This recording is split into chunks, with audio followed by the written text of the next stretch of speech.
उत्तरांचल नामा में आप सभी का स्वागत है। मैं हूं शक्ति प्रकाश श्रीवास्तव। डॉल्फिन बनेंगी ईरान की मिसाइलें।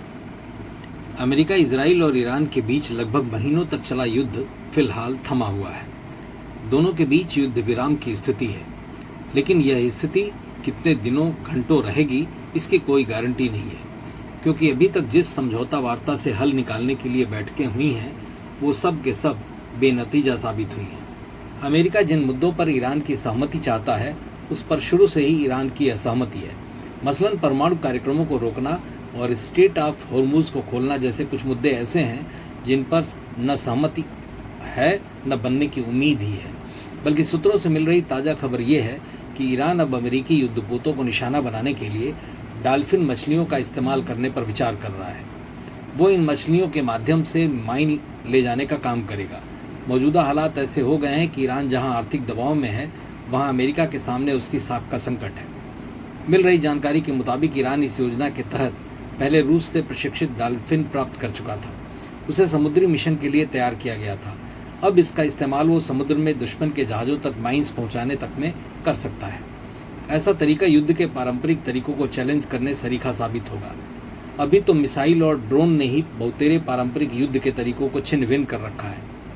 ईरान ऐसा महज अमेरिका से मिल रहे सैन्य और आर्थिक दबाव के चलते कर रहा है, क्योंकि अमेरिकी नौसेना ने ईरान के बंदरगाहों पर नाकेबंदी कर रखी है। इससे उसका आर्थिक आधार रहा तेल का व्यापार बुरी तरह से प्रभावित हो रहा है। इसलिए ईरान अमेरिका की इस हरकत को युद्ध मानता है। यही वजह है कि वो जवाबी कार्रवाई के लिए नित नए तरीके ढूंढ रहा है। इसके तहत समुद्र के भीतर माइंस और पनडुब्बियों के इस्तेमाल वाली उसकी रणनीतियाँ कारगर हो सकती हैं। अब यहाँ संकट यह है कि समुद्री जीवों का इस्तेमाल सैन्य उद्देश्यों के लिए किए जाने पर भी चर्चा शुरू हो गई है।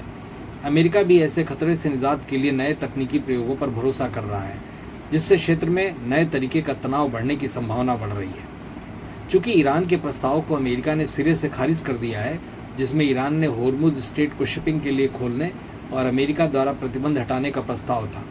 परमाणु कार्यक्रम पर बातचीत भविष्य की चर्चा में शामिल करने का भी निवेदन था, लेकिन अमेरिकी राष्ट्रपति डोनाल्ड ट्रंप ने इस प्रस्ताव को सिरे से खारिज करते हुए फिलहाल अस्वीकार कर दिया है। फिलहाल बीते लगभग 4 हफ्तों से अमेरिका और इजराइल द्वारा ईरान पर किए जा रहे हमले को रोकने के बावजूद कोई आपसी समझौता नहीं हो सका है। इसकी वजह से समूची दुनिया की ऊर्जा आपूर्ति प्रभावित हुई है। ईरान और अमेरिका दोनों ने ही फिलहाल बंदरगाहों से होने वाली जहाज़ों की आवाजाही रोक रखा है। ईरान के डॉल्फिन जैसे जीवों का इस्तेमाल सैन्य गतिविधियों में किए जाने से पूरे सैन्य इतिहास में क्रांति आ जाएगी। देखना दिलचस्प होगा कि ऐसा ईरान करता है या इससे उपजे दबाव से अपने लिए कोई रास्ता ढूंढने में सफल हो जाता है। मतलब की बात में आज बस इतना ही। कल फिर मुलाकात होगी इसी समय, इसी चैनल पर। तब तक के लिए नमस्कार।